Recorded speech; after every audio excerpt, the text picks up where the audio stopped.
함께 읽을 말씀은 창세기 4장입니다. 창세기 4장 8절부터 12절까지 말씀. 우리 한 절씩 교독하도록 하겠습니다. 제가 먼저 읽겠습니다. 8절. 가인이 그의 아우 아벨에게 말하고 그들이 들에 있을 때에 가인이 그의 아우 아벨을 쳐 죽이니라. 그래서 가인에게 이르시되 내 아우 아벨이 어디 있느냐? 그가 이르되 내가 알지 못하나이다. 내가 내 아우를 지키는 자이니까. 이르시되 내가 무엇을 하였느냐? 내 아우의 핏소리가 땅에서부터 내게 호소하느니라. 그 입을 벌려 내 손에서부터 내 아우의 피를 받았은즉 내가 땅에서 저주를 받으리니. 우리 12절 같이 읽겠습니다. 내가 밭을 갈아도 땅이 다시는 그 효력을 내게 주지 아니할 것이요 너는 땅에서 피하며 유리하는 자가 되리라. 아멘. 창세기 강의 16번째 시간 아우를 지키는 자라는 제목으로 여러분들에게 하나님 말씀 전해드리도록 하겠습니다. 지난 수요일 날 이제 가인이 동생인 아벨을 죽이게 됐습니다. 하나님께 자기 나름대로 제사를 드렸는데 자기의 동생인 아벨의 제사는 기쁘게 받아주셨는데 자기 제사는 하나님께서 받아주시지 않았기 때문에 이런 부분들에 대해서 가인이 화가 나고 굉장히 분노해 있었습니다. 그러다 보니까 이 가인이 아벨을 몰래 불러다가 그를 돌로 쳐버리는 사건이 비로소 등장하게 되죠. 자, 그러면서 이제 오늘 본문에 들어가게 되면 하나님께서 가인이 아벨을 죽이자마자 가인에게 나타나서 그를 꾸중하고 그에게 저주의 말씀을 하시는, 그래서 인류 최초로 이 살인의 사건이 등장하게 되는 안타까운 본문을 오늘 말씀이 다루고 있습니다. 그래서 먼저 우리가 8절을 한번 읽어보도록 하겠습니다. 8절입니다. 시작.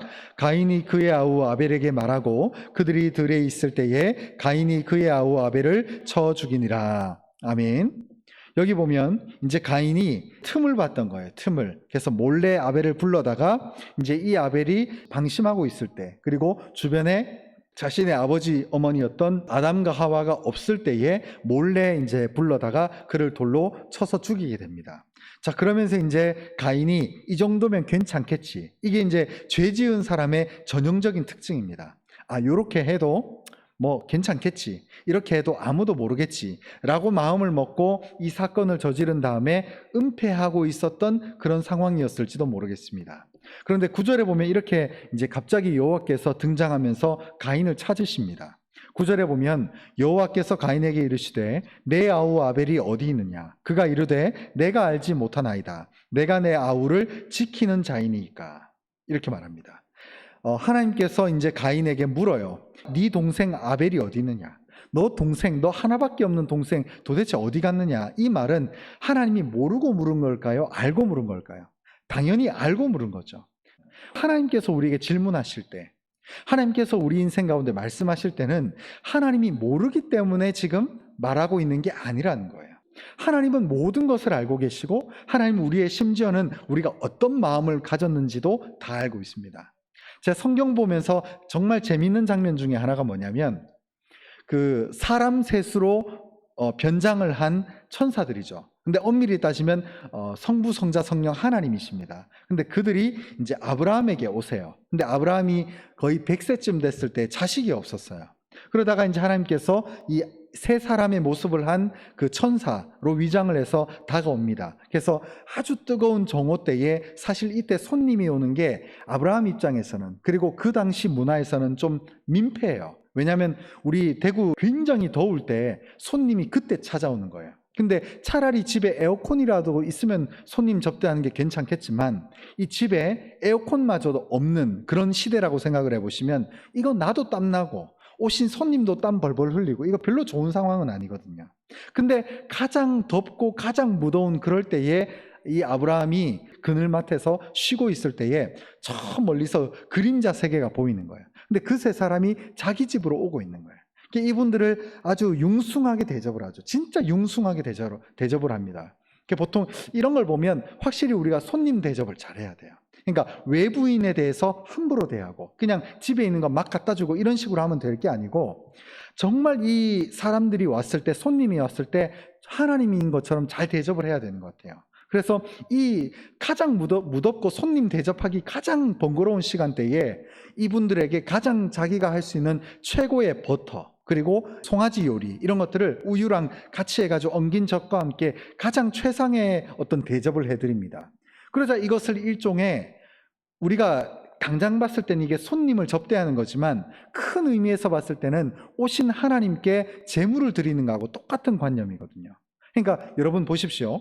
아브라함에게 지금 세 사람이 다가왔는데 이 사람이 육신의 안목으로 볼 때에는 그냥 세 사람으로 등장을 해요. 그런데 점점 얘기하다 보니까 나중에 아브라함이 주여라는 표현을 계속 써요. 주여. 네가 사라에게 아이가 있을 거다 이런 말을 하는 거는 천사들이 할 수 있는 수준의 말이 아니에요. 지금 아브라함과 사라에게 그 세 사람으로 와서 등장을 했지만 엄밀히 따져보면 그 역할을 감당하고 지금 사라의 중심을 꿰뚫어보고 아브라함의 중심을 꿰뚫어보는 것은 하나님이시라는 거예요. 그래서 사람의 형상을 하고 온 새 삼위일체 하나님이 오셔가지고 그 천막에서 복을 베풀고 있는 거예요. 근데 비슷한 시간대에 어두운 밤에 롯에게, 소돔과 고모라 성에 있는 롯에게 아예 대놓고 천사의 형상을 하고 온 두 천사가 있었습니다. 근데 그 두 천사가 너희 집에 들어가야 되겠다라고 얘기를 하니까 이 롯과 가족들이 박대를 해버려요. 오지 말라고. 그러니까 천사들이 화가 나가지고 우리가 길거리에서 자야 하리라 라고 하니까 그제서야 이 두 천사를 불러들이게 됩니다. 여러분, 이것이 별거 아닌 것 같아도 우리가 일상 가운데 맞이하는 두 천사, 일상 가운데 맞이하는 세 명의 사람들을 결코 헛되게 보내면 안 돼요. 그래서 이 세 사람이 다가왔을 때 이제 하나님께서 융숭한 대접을 받고 무슨 복을 주시죠? 사라가 아들을 낳을 거라 그러잖아요. 그러니까 99세인 할머니가 이 천막 이 커튼 너머에서 소리를 안 내고 칵 하고 웃습니다. 아니 내가 무슨 애를 낳느냐라고 얘기를 하는 거예요. 그래서 한 분 하나님이, 성부 하나님이 얘기를 합니다. 사라 네가 웃었다라고.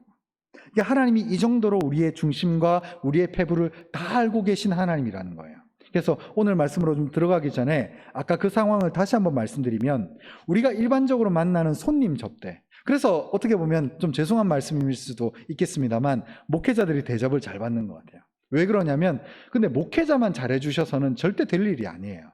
목회자는 아예 대놓고 목사니까 잘 대접해 주시는 게 당연하고 어떻게 보면 뭐 자연스러운 걸 수도 있어요. 근데 저보다 더 중요한 게 우리가 일상 가운데 만나는 손님들이에요. 성경에 보면 이런 외부인들, 이방인들에 대해서 무례하게 대하고 함부로 말해서 복받는 경우가 거의 없습니다. 그런데 의외로 이런 손님들을 융숭하게 대접하고 겸손하게 대접해 줄 때에 우리 가운데 복이 흘러오는 것을 보게 돼요. 성경의 대부분이 이렇습니다. 진짜 엘리사도 마찬가지였고 엘리야도 마찬가지였죠. 그 선지자들을 융숭하게 대접한 그 가정이 복을 받습니다. 그 은혜를 복을 받게 되는 거예요. 그런데 이제 이 본문으로 다시 돌아와서 이 가인은 하나님의 어떤 부분을 착각했느냐? 하나님이 모를 거라고 생각을 한 거예요. 하나님의 역사가 나타날 때는 진동하신다고 했고 하늘에서 비가 내려온다고 했고 구름이 덮인다고 그랬잖아요. 이런 현상들이 안 나타나니까 하나님이 의뢰이 없을 거다. 내가 지금 아벨을 죽여도 하나님이 모를 거다라고 안심을 하고 있었던 것 같아요. 그러니까 이 하나님이 이 구절에서 등장하자마자 어떻게 답을 하냐면 내가 알지 못합니다. 내가 아우를 지키는 자입니까? 라고 오히려 반문을 합니다. 그러니까 하나님의 질문에 도전을 해버리는 거죠. 여러분, 이 가인의 태도를 우리가 좀 구체적으로 살펴보려고 하는데 첫 번째 가인이 마음속에 이 아벨을 죽이고자 하는 마음이 등장하기 시작하니까 첫 번째 일어난 현상이 뭐냐면은 인간 대 인간, 사람 대 사람의 관계가 깨지기 시작합니다. 아벨을 죽이게 됐잖아요. 그죠? 관계가 깨지는 거예요. 그래서 엄밀히 따지면 수평의 관계가 깨지는 겁니다. 그죠?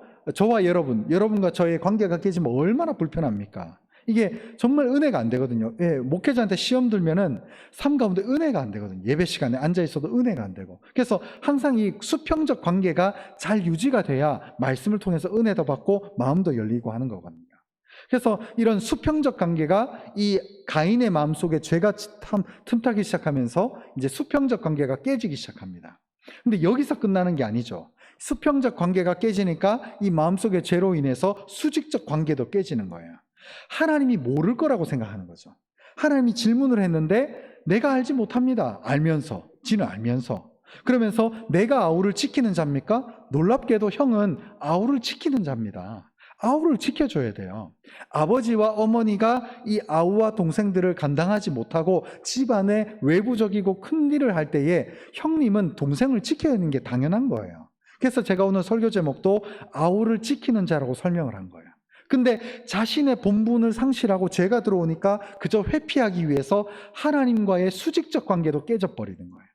그래서 하나님이 질문을 하는데 도전을 하는 거죠. 그러니까 이런 일이 발생하는 거예요. 여러분, 죄는 이렇습니다. 그래서 교회에서 십자가가 왜 중요하냐? 십자가가. 어떤 사람들은 어떤 신령하고 뭔가를 보시는 분들의 큰 맹점 중에 하나가 다 그렇다는 건 아닌데 하나님하고는 좀 친하신 것 같아요. 하나님께 기도하다 보면 응답도 이렇게 받았대요. 하나님과의 관계 속에서 하나님과 이렇게 기도하면 뭐 직통 계시를 받으시나 봐요. 그러니까 하나님 병도 낫게 해줬대요. 하나님께서 요만한 걸 기도했는데 작은 것도 허락해 주셨대요. 좋아요. 얼마나 좋습니까? 근데 문제는 하나님과 관계가 좋은 사람일수록 수평 관계가 깨져 있는 걸 혹시 보시는 분들 계시죠? 독선적이에요. 나만 하나님과 친하다. 영적으로 어떤 어깨에 힘이 들어가가지고 이런 분들이 너무 안타까워요. 그거 온전한 모습이 아니에요. 만약에 이 아브라함이 하나님과 친하다라고 하는 수직적 관계만 생각을 하고 있다가 그 뜨거운 정오의 시간대에, 여러분 이 고대 근동 중동에서 오전 12시부터 오후 2시까지는 살인적인 더위입니다. 대구에서의 더위를 훨씬 능가해요. 40도가 넘어갑니다. 그땐 사람도 아무도 안 다녀요. 그런데 그때 손님 3명이 다가왔는데 아유 귀찮다 저리 가라. 아유 귀찮아 저리 가세요. 옆에 있는 텐트로 가세요. 당신들 누굽니까? 라고 아브라함이 했더라면 그 복을 받을 리가 만무한 거죠. 그래서 온전한 신앙의 자세는 하나님과 나의 수직적인 관계, 십자가에서 세로 줄, 이것도 당연한 거지만 수평의 관계, 이 사람과 사람 사이의 관계가 좋아야 되는 거예요. 근데 어떤 사람이 신앙이 좋은데 말을 함부로 해요. 어떤 사람이 신앙이 좋은데 누군가를 나보다 무시하고 내가 저 사람보다 낫다라고 생각을 하잖아요. 요건 신앙에 문제가 있는 거예요. 여러분, 신앙은 십자가가 돼야 돼요. 수직과의 관계, 하나님과의 관계가 좋아야 할 뿐만 아니라 수평의 관계, 사람과 사람 사이의 관계가 좋아야 되는 거예요. 예를 들어서 저 같은 목회자도 마찬가지죠. 만났는데 목사님이 사랑이 없어요. 관심이 없네. 나를 돌보지도 않아. 이건 문제가 되는 거예요. 목사님이 늘 고고한 자태만을 유지하고, 이거는 문제가 있는 거예요. 그래서 하나님과의 관계가 좋을 뿐만 아니라 수평의 관계, 사람과 사람 사이의 관계가 좋아져야 그 사람이 그 속에서 균형을 가질 수 있다는 거예요. 근데 오늘 이 가인이 뭐가 깨졌습니까? 죄로 인해서 이 아벨과 자기와의 수평의 관계가 깨졌죠. 그러고 나서 어떤 일이 발생했습니까? 하나님이 질문했잖아요. 하나님은 다 알고 어떻게 보면 너에게 지금 마지막 기회를 주고 있는 거예요. 이 죄를 물음을 통해서 지금 회개하면 내가 너 살려줄 텐데 라는 마음을 가지고 어떻게 보면 최후의 기회를 주고 있어요. 근데 이 최후의 기회조차도 어떻게 말을 하냐? 내가 알지 못합니다. 알면서. 내가 아우를 지키는 자입니까? 지키는 자면서. 이런 말을 하는 거예요. 그래서 수직과의 관계가 깨져버리는 거예요. 이게 죄의 무서움입니다. 여러분, 죄가 이렇게 우리를 눈을 가리게 하고 삽시간에 우리로 하여금 암흑기로 들어가게 하는 거예요. 그래서 10절에 보면 하나님이 가인에게 벌을 내립니다. 이르시되 내가 무엇을 하였느냐? 죽였죠. 그래서 내 아우의 핏소리가 땅에서부터 나에게, 하나님께 호소를 한다는 거예요. 여러분, 누군가에게 피를 묻히지 마십시오. 때로는 살인죄가 피를 묻히는 게 아닙니다. 그 혓바닥의 모습, 그 혓바닥의 무서운 말이 누군가에게 치명상을 남길 수가 있어요. 그래서 그 피를 누군가에게 묻히지 마세요. 그 피가 도로 하나님께 호소를 합니다. 그러면 어떻게 됩니까? 내가 나중에는 그 상처가 나에게 돌아오는 거예요. 그래서 혀를 잘 사용하셔야 돼요. 우리가 화가 나도 누군가를 결코 마음에 상처 주거나 심장에 대못을 박는 말을 하면 안 됩니다. 그 피가 나에게 돌아와요. 이게 무서워요. 그래서 할 수만 있으면 화를 누군가에게 전개하지 마십시오. 하나님이 다 보고 있어요.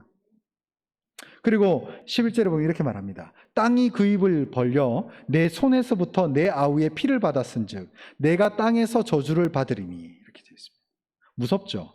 피가 나에게 돌아올 뿐만 아니라 땅이 이제 입을 벌려가지고 내 손에서부터 내 아우의 피를 받았은즉 네가 땅에서 저주를 받게 될 것이다. 이것은 하나님께 선악과를 먹은 큰 죄보다 더 큰 저주를 받는 거예요. 아담은 그래도 최소한 땅에서 땅을 기경을 하면서 땀을 흘리게 되면 그 땀에서 오는 소산을 네가 먹으리라고 일종의 사람이 살 수 있는 틈을 열어주셨어요, 하나님이. 그런데 지금 이 가인은 자기가 땅이 하나님께 입을 벌려가지고 더 이상 살 수 있는 기회를 이 가인에게 안 주겠다는 거예요. 네가 땅에서 저주를 받으리라. 그래서 12절에 보면 네가 밭을 갈아도 땅이 다시는 그 효력을 내게 주지 아니할 것이요 너는 땅에서 피하며 유리하는 자가 되리라. 참 무서운 말씀이죠.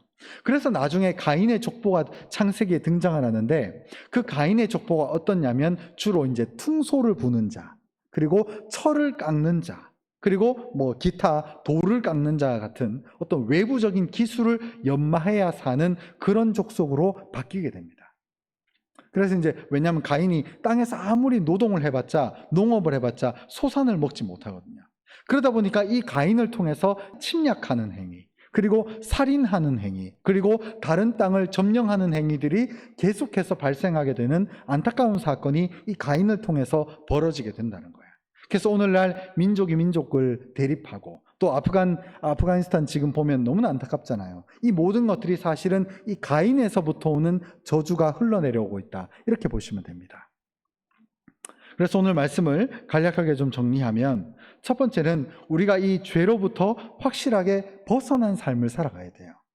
여러분, 어정쩡하면 안 되는 것 같습니다. 어정쩡하면 안 돼요. 제가 어떤 영화를 봤는데 아주 옛날 영화입니다. 아주 옛날 영화인데 그 영화 속에 뭐냐면은 결국 그 영화가 흑인과 백인에 대한 얘기거든요. 백인들이 흑인들을 점령하고 흑인들을 무시하게 되는 그런 인종차별과 관련된 영화였는데 그 영화 속에서 다른 얘기는 다 내려놓더라도 주인공이 해몬드라는 주인공이 있었어요. 근데 이 해몬드의 아버지와 주변에 있는 백인들은 전부 흑인들을 도구로 생각을 했어요. 그래서 무시하고 깔보고 천박하게 여기고 천대하고 이랬거든요. 근데 해몬드가 자신은 백인으로서 걔도 나름대로 흑인을 사람으로 보려고 노력을 하는 장면이 등장을 합니다. 근데 나중에 어떤 상황이 벌어지게 되냐면 이 해몬드의 아내가 임신을 해서 출산을 했는데 애가 흑인이 나온 거예요. 그러면서 이제 흑인이 자기의 아들로 나온 것을 보고 이 해몬드가 격렬히 분노하게 됩니다. 그러면서 이제 나중에 총을 가지고 흑인들을 다 죽여버리는 안타까운 영화가 그 영화였어요. 제가 그 영화를 보면서 느낀 게 뭐냐면 사람이 내가 어정쩡하면 안 되겠구나. 사실 그 영화를 2시간 정도 제가 개인적으로 보면서 옛날 영화인데 보면서 그 해몬드가 이해가 됐어요. 납득이 됐어요. 흑인을 나름대로 자기 딴에는 백인으로서 인간으로 보려고 하는 노력, 그리고 흑인들을 나름대로 자기 딴에는 좀 존중하려고 하는 태도가 엿보였습니다. 그러나 문제는 중심이 어정쩡한 거예요. 아버지는 지속적으로 백인들은 도구야 물건이야 저것들은 짐승만도 못해라고 얘기를 하고 있고 그런 유혹들에 대해서 해몬드가 어정쩡한 백인으로서의 태도를 가지고 있으니까 진짜 복을 받는 것이 아니라 그 어정쩡함 때문에 나중에는 자기 자식이 흑인으로 나오니까 완전히 돌변을 해가지고 다 죽여버리는 거예요. 장총을 들고 나와가지고 온갖 흑인들을 나중에 다 학살을 해버리는 거예요. 제가 그 영화를 보면서 물론 그것은 가짜로 만든 얘기고 영화에 불과하지만 제가 그 영화를 보면서 느낀 게 이런 거였어요. 태도를 명확하게 해야 되겠다. 예수 똑바로 믿어야겠다. 예수를 믿으면서 죄의 문제 어정쩡하게 양다리를 걸치면 안 되겠다라는 생각이 불현듯 다가왔습니다. 오늘 가인도 마찬가지예요. 하나님이 다 알고 있는데 가인만 이렇게 숨기면 괜찮겠지라고 생각을 한 거예요. 여러분, 우리의 삶은 어떻습니까? 하나님을 의식하고 하나님의 역사하심을 바라보며 하나님을 구하셔야 됩니다. 그것이 우리가 복을 받는 길이고 바로 그것이 우리가 하나님의 은혜를 진짜 누릴 수 있는 어정쩡한 태도가 아니라 진짜 믿음의 자세로 돌아갈 수 있는 그런 태도가 될 줄 믿습니다. 그리고 두 번째, 하나님의 우리의 죄를 지적하심이 마지막 기회라고 하는 사실입니다. 이 하나님께서 이 가인에게 나타나셔서 마지막 기회를 주시는 거예요.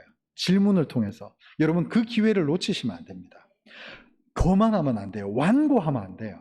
하나님께서 우리의 죄를 열어주실 때 빨리 회개해야 돼요. 저는 어떻게 보면 이 공직자들이 간혹 공직자들이 공직을 담당하다가 부패한 것이 드러날 때가 있잖아요. 근데 가장 잘못된 것이 그 잘못이 드러났을 때 회개하고 빨리 형을 받아야 돼요. 그래서 호흡이 끝나기 전에 차라리 감옥에 들어갔다 오는 것이 훨씬 낫습니다.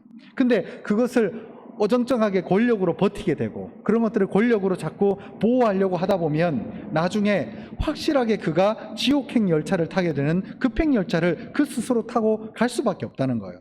육신의 삶은 괜찮아요. 몇십 년밖에 안 사는데. 근데 그 인생의 마지막 죽음 이후의 시대가 지옥으로 결정된다는 거예요. 저는 진짜 믿습니다. 천국과 지옥이 있다는 것을. 여러분 이 땅에서 정말 그렇잖아요. 실컷 나쁜 짓 하고 권총 자살합니다. 어떤 사람들이. 여러분 이 땅에서 천국과 지옥이 없으면 그 사람만큼 부러운 게 없어요. 여러분 천국과 지옥이 없으면 할 수만 있으면 자신이 가진 힘을 다해서 사기치고 돈 떼먹고 많이 부를 축적하십시오. 천국과 지옥이 없다면 말이죠. 그리고 마지막에 실컷 사기치고 나쁜 짓 하다가 권총 자살하면 됩니다. 그런데 저는 믿습니다. 천국과 지옥이 있다는 것을. 그렇기 때문에 우리의 삶을 지금 하나님이 우리를 보고 계시고 하나님이 우리 인생을 붙들고 있다는 것을 믿으시기 바랍니다. 그래서 우리 인생 가운데 그때 오는 회개의 기회, 그때 오는 회복의 기회를 결코 놓치지 않는 우리 모든 심령이 될 수 있었으면 좋겠습니다.